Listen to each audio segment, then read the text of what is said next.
என்கிட்ட வேஸ்டான தக்காளியை நான் விற்று போடுறேன். வீடியோ கடைசி வரைக்கும் மறக்காமல் பாருங்கள். லைக் பண்ணுங்கள், ஷேர் பண்ணுங்கள், சப்ஸ்கிரைப் பண்ணுங்கள். பக்கத்தில் இருக்க பெல் ஐகானை கிளிக் பண்ணுங்கள்.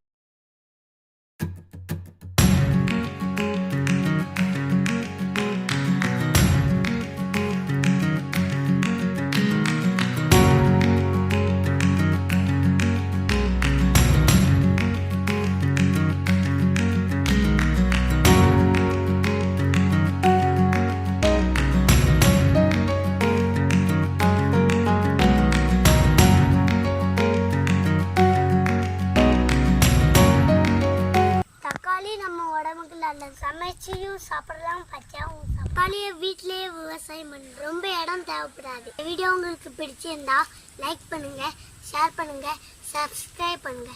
பக்கத்தில் இருக்க பெல் ஐகானை கிளிக் பண்ணுங்க.